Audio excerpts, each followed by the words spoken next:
Mapagpalang umaga po sa inyong lahat, mga idolo. For today is vlog. Pag-uusapan po natin kung paano ba magpabunga ng kalamansi. Can anybody out there hear me? Hear me?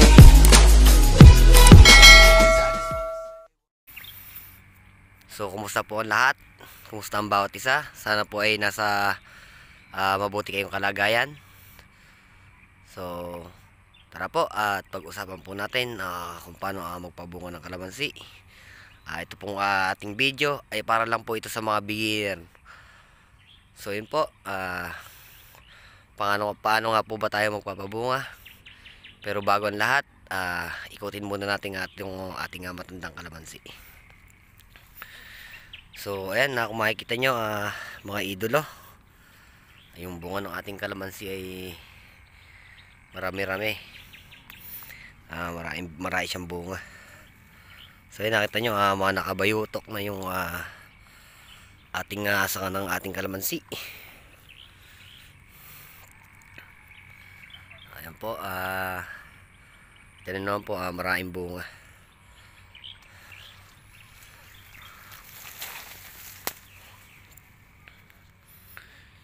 So yun po, mga idolo, paano nga ba magpabunga ng kalamansi? So, first step po, mga idolo, ay titigangin po natin to ng 15 days to 20 days yung ating kalamansi. Paano nga ba yung pagpapatigang at ano nga ba ito? So, ang pagpapatigang po, mga idolo, ito po ay hindi natin tutubigan. Hahayaan lang po natin siya, uuhawin po natin na hindi po natin siya bibigyan ng tubig, hindi po natin siya bibigyan ng abono.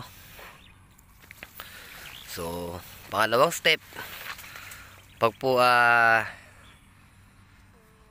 tayo ay nakapagpatigang na, ay saka po tayo sasabog na tayo ng abono.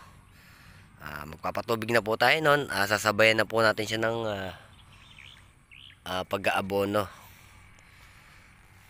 So pagdating po ng mga 10 days to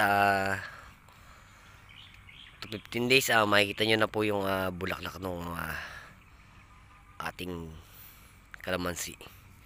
So isang tip pa nga pala, mga idolo, siguraduhin po natin na bago tayo magsabog ng abono ay magulang po yung ating dahon ng kalamansi, hindi po siya puro mura. Kasi po pagka ganito na ganyan po ang usbong ng ating kalamansi, ay hindi po siya lalabasan ng bulaklak. So mas maigi po kung makita natin na ganito yung ang dahon ng ating kalamansi ay magulang.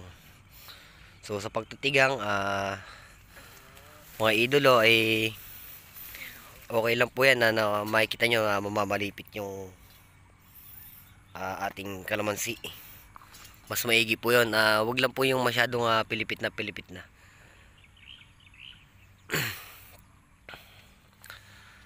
So yun, pag po tayo ay sinunod po natin yung tips ko sa inyo na yun, sigurado po na marami tayong ibubunga. So uulitin ko po, itong video po ito ay para lang po ito sa mga beginner. So kung may maitutulong po kayo, i-comment nyo lang po dyan sa ating comment section, at nung ma-share natin sa ating mga kalamansi. So hanggang dito lang po muna yung ating video. Keep safe and God bless po sa inyong lahat, mga idolo.